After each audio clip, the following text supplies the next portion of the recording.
bonjour. We are looking at how to pronounce these famous French sentence. It's also the name of a French song. We'll be looking at how to say more, sorry for that, vocabulary from French as well. So in French it's said as la vie en rose, meaning life in pink.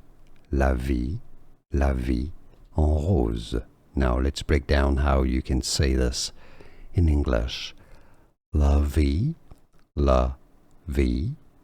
en rose. La vie en rose. Or, if you can pronounce French a bit better, la vie en rose.